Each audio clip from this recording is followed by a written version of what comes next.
আমাদের দেশের অর্থনীতি বিধ্বস্ত।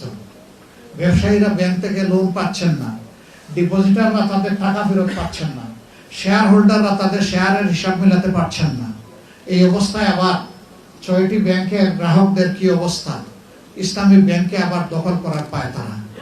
এমন এক ব্যক্তিকে ইসলামী ব্যাংকের এখন বোর্ডের চেয়ারম্যান বানিয়ে দেওয়া হয়েছে, যিনি পালিয়ে গিয়েছিলেন, যিনি পরিত্যক্ত, যিনি ফ্যাসিস্টদের দূষক, তাকে এনে এখন ইসলামী ব্যাংকের ঘাড়ের উপর বসিয়ে দেওয়া হয়েছে। এবং এখন যারা ইসলামী ব্যাংকের সেবা গ্রহীতা, ডিপোজিটার, শেয়ার হোল্ডার, তারা সকলে মিলে এখন রাস্তায় নেমেছে। এখন বলে যে এগুলো সব জামাতে ইসলামের মানুষ।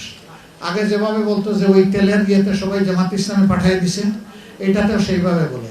আমি বলছি, আমি স্বীকার করে নিচ্ছি এরা জামাতে ইসলামের মানুষ, এবং এরা এই দেশের নাগরিক। এরা জামাত না, এরা আওয়ামী লীগ না, এরা বিএনপি না, এরা কোনো দল করে না, এটা দেখার বিষয় নয়। তারা এই ব্যাংকের মালিক। এই ব্যাংকের ক্ষতি হবে আর তারা চুপ করে বসে থাকবে, এটা আশা করবেন না। সেখানে তাদের উপর লেলিয়ে দেওয়া হয়েছে পুলিশ বাহিনীকে, গুলি, টিয়ার শেল, জল কামান। আমি গতকালকে সিলেটে ছিলাম এই ঘটনা ঘটার সময়। বলেছি যে আগামী দিন আমিও নামবো ইনশাআল্লাহ। একটা শেয়ার থাকলেও আমি এই ব্যাংকের মালিক, 10 টাকা ডিপোজিট থাকলেও আমি এই ব্যাংকের মালিক। আমার এই সত্তা নিয়ে কাউকে টানাটানি করার সুযোগ দেব না। আমি সামনে গিয়ে বুক খুলে দাঁড়ায় বলবো, যত গুলি আমার বুকে মারো, যত টিয়ার শেল আমার মাথায় মারো, কিন্তু জনগণের উপর, শেয়ার হোল্ডারদের উপর, ডিপোজিটারদের উপর, এই ব্যাংকের মালিকদের উপর সাবধানে একটা গুলিও ছুটতে পারবে না।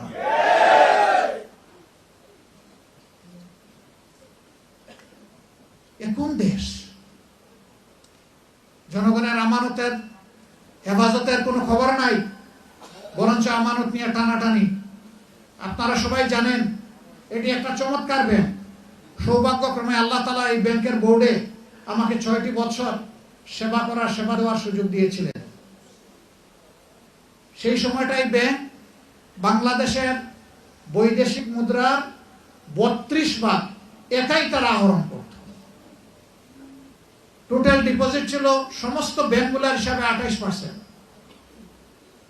এই ব্যাংকের কোনো তারল্য সংকট ছিল না, লিকুইডিটি ক্রাইসিস ছিল না, বরঞ্চ অন্যান্য ইসলামী ব্যাংকগুলোকে মাঝে মধ্যে তারা বিনা লাভে সেখানে তাদেরকে সহযোগিতা করত, শত শত কোটি টাকা দিয়ে।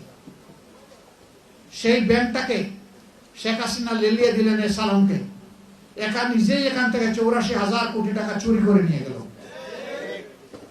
আরো সাঙ্গপাঙ্গ নিয়ে ১,২৬,০০০ কোটি টাকা এখান থেকে চুরি করে নিয়ে গেল। ৫ আগস্টের পরিবর্তনের পর ব্যাংকটা আবার কিছুটা স্বাভাবিক ধারায় ফিরে আসতে শুরু করলো, মানুষের রাস্তা আবার ফিরে আসতে শুরু করলো। এখন আবার একই ফ্যাসিস্ট কায়দায় সেই ব্যাংকের উপর হামলে পড়া হচ্ছে।